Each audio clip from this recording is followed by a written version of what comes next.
কোনোবাই বেয়া পালেও পাব, এইটো সঁচা কথা। মই ৰাজীৱ শদিয়াক চিনিয়ে পোৱা নাছিলো। তেওঁৰ এটাও ষ্টেজৰ অনুষ্ঠান মই আজিলৈকে চোৱা নাই। মৃত্যুৰ পাছত তেওঁক বুজিছো, জানিছো মাত্ৰ। কিন্তু কিয় এইটোৰ কাৰণে মোৰ ভুল নে? মোৰ নিচিনাকে অগণন মানুহে ৰাজীৱ শদিয়াক মৃত্যুৰ পাছত চিনি পাইছে। সেইটো জানো আমাৰ ভুল? আমিতো অসমৰ প্ৰত্যেকজন মানুহে কুকুৰ আলীক চিনি পাওঁ। স্পাইৰেল পটেটো কোনে বনাইছিল সেইবোৰতো চিনি পাওঁ, কাৰণ আমাক বাৰে বাৰেতো এইবোৰে দেখুওৱা হৈছিল। সেইকাৰণে তেওঁলোকক চিনি পাওঁ।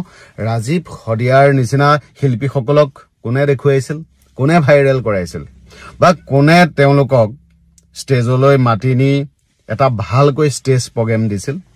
আজি মৃত্যুৰ পাছত সকলোৱে ফুলৰ মালা দিব গৈছে। মৃত্যুৰ পাছত সকলোৱে চিনি পাওঁ বুলি গৌৰৱ কৰিছে। লোকশিল্পী, অসমৰ গৌৰৱ, এইবোৰ আজি মনত পৰিছে। কিন্তু জীয়াই থকাৰ সময়ত তেওঁক আমি গামোচাখন দিছিলো নে? জীয়াই থাকোঁতে যদি সঁহাৰি নাপায়, মৃত্যুৰ পাছত ফুলৰ মালা দি কিবা লাভ আছেনে? আজি যে প্ৰত্যেকটো অনুষ্ঠান গৈছে, সংগঠন গৈছে, প্ৰতিষ্ঠান গৈছে, সকলোৱে গৈ সমবেদনা প্ৰকাশ কৰিছে, তেওঁক মহান আৰু তেওঁ গণশিল্পী, লোকশিল্পী এইবোৰ উপাধি দিছে। মই বেয়া পোৱা নাই, কিন্তু মই তেওঁলোকক সুধিব বিচাৰিছো, সেই অনুষ্ঠান কেইটাই যেতিয়া ডাঙৰ ডাঙৰ বিহুবোৰ পাতে, ডাঙৰ ডাঙৰ অনুষ্ঠানবোৰ পাতে, ৰাজীৱ শদিয়াৰ নিচিনা মানুহক তাত স্থান দিয়ে নে? তালৈ নিমন্ত্ৰণ জনায় নে? বা ৰাজীৱ শদিয়াক উচিত মাননি দিছিল নে? আজি সকলোৱে চিনি পোৱা হৈ গ'ল। আজি সকলোৱে তেওঁক লৈ গৌৰৱ কৰিব পৰা হৈ গ'ল। জীয়াই থকাৰ সময়ত তেওঁক কি দিলে? ডাঙৰ ডাঙৰ অনুষ্ঠানবোৰ যে হয় লাখ লাখ কোটি টকীয়া, তাততো ব্ৰেণ্ডেড শিল্পীবোৰকে মাতে। ৰাজীৱ শদিয়াৰ নিচিনা অগণন শিল্পী যে অসমত আছে, তেওঁলোকক জানো গামোচাখন যাচে? তেওঁলোকক জানো সন্মান দিয়ে? আজি মৃত্যুৰ পাছত যে ইমান চিনাকি হৈ গ'ল, মই দুখিত। আৰু আজি ৰাজীৱ শদিয়াৰ বিষয়ে লাহে লাহে যে বুজিছো, শুনিছো, সঁচাকৈ কৈছো, তেওঁ অসমৰ গৌৰৱ আছিল। তেওঁ অসমৰ জাতি মাটিক অন্তৰৰ পৰা ভাল পাইছিল। ভগৱানৰ যে কি নিষ্ঠুৰ নিয়ম মই নাজানো, এনেধৰণৰ মানুহবোৰক কম বয়সতে লৈ যায়। কিন্তু ইয়াৰ লগে লগে সঁচাকৈ আমাৰ অসমীয়া মানুহৰ মৰম স্নেহবোৰৰ কথাও কিন্তু ভাবিব লাগিব। মৃত্যুৰ পাছত আমি ফুলৰ মালা দিম, ফুলৰ সজ্জা দিম, সন্মান দিম, পুৰস্কাৰ দিম, গামোচা দিম, পৰিয়ালটোৰ ওচৰত গৈ গৌৰৱত কম, মই চিনি পাওঁ, আমুকে চিনি পায়, তামুকে চিনি পায়।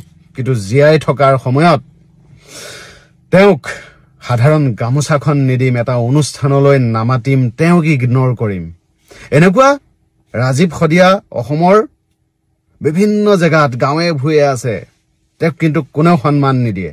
মৃত্যুৰ পাছত সন্মান দিবলৈ কি লাভ আছে?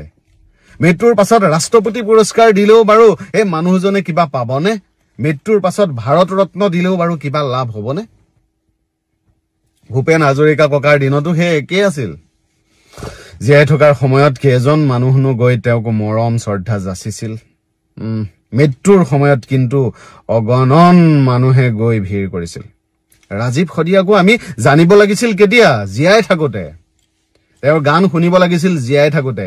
দুৰ্ভাগ্য কথা, এজন অসমীয়া হিচাপে মৃত্যুৰ পাছত তেওঁৰ কথা গম পাইছো, মৃত্যুৰ পাছত তেওঁৰ কাহানী শুনিছো, মৃত্যুৰ পাছত বুজি পাইছো তেওঁ কিমান অসমক ভাল পাইছিল। জীয়াই থাকোতে যদি গম পালোহেঁতেন, তেওঁক আমি বাৰু আৰু শ্ৰদ্ধাৰে মনত পেলাব নোৱাৰিলোহেঁতেন নে?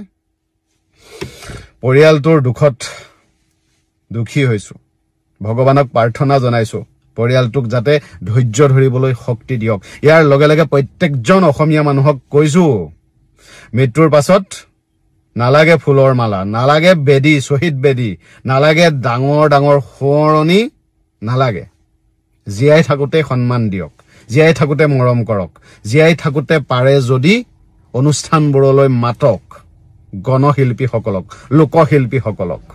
ব্ৰেণ্ডেড গায়কবোৰে য'তে ত'তে প্ৰগ্ৰেম পায়, কিন্তু ৰাজীৱ শদিয়াৰ নিচিনা অগণন শিল্পীয়ে প্ৰগ্ৰেম নাপায়। তেওঁলোকৰ অভাৱবোৰ চাবচোন এবাৰ। ইমান অভাৱৰ পাছতো কিন্তু অসমৰ কথা ভাবে, জাতিটোৰ কথা ভাবে।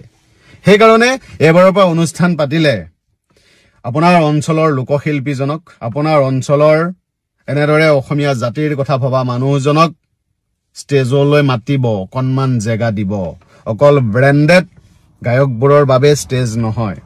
তেতিয়াহে আমি ৰাজীৱ শদিয়াক যে আজি গম পাইছো মৃত্যুৰ পাছত, এনেদৰে অগণন ৰাজীৱ শদিয়াক গম পাম। অগণন ৰাজীৱ শদিয়াৰ নিচিনা অসমক ভালপোৱা শিল্পীক সন্মান যাচিব পাৰিম। মৃত্যুৰ পাছত মই ভাই, মই ককাই, মই তোৰ লগত আছো এইবোৰ কৈ একো লাভ নাই। পুনৰ কৈছো, মই আজি যি ৰাজীৱ শদিয়াৰ ঘৰত গৈ ভিৰ কৰিছে, ডাঙৰ ডাঙৰ অনুষ্ঠানৰ লিডাৰসকলে, তেওঁলোকে ৰাজীৱ শদিয়া জীয়াই থকাৰ সময়ত বিহু ফাংচনটোলৈ মাতিছিল নে, অনুষ্ঠানটোত আগভাগ ল'ব দিছিল নে, নিজক প্ৰশ্ন সুধিব। আৰু মই ৰাজীৱ শদিয়াক চিনি নাপাওঁ বুলি কোৱাৰ বাবে অকণো লাজ পোৱা নাই। সঁচা কথা কৈছো, মিছা কথা কৈ ভিৰৰ মাজত ময়ো লাইন পাতিব বিচৰা নাই। সঁচাকৈ মই চিনি পোৱা নাছিলো আৰু আজি চিনি পাইছো। আৰু যেতিয়াই ৰাজীৱ শদিয়াক চিনি পাইছো, গৌৰৱত বুকু ফুলি উঠিছে আৰু তেওঁৰ কামবোৰ চাই সঁচাকৈ গৌৰৱ কৰিছো আৰু অসমৰ এই ক্ষতিত দুখ প্ৰকাশো কৰিছো। যি নহওক, চৰকাৰখনে অনুৰোধ কৰিছো শিল্পীজনৰ পৰিয়ালটোক কিবা এটা সুব্যৱস্থা কৰি দিয়ক, যাতে তেওঁৰ স্মৃতিবোৰ জীয়াই ৰাখিবৰ বাবে পৰিয়ালটোৱে শক্তি পায়। লগতে ময়ো এদিন তেওঁৰ পৰিয়ালটোক লগ কৰিবলৈ কিন্তু যাম, কাৰণ মৃত্যুৰ আগত গম নাপালো কি হল, মৃত্যুৰ পাছত গম পাই তেওঁৰ কথাবোৰ শুনি আপ্লুত হৈছো, গৌৰৱ কৰিছো, ভগৱানক প্ৰাৰ্থনা কৰিছো তেওঁৰ আত্মাই চিৰ শান্তি লাভ কৰক। জয় অসম।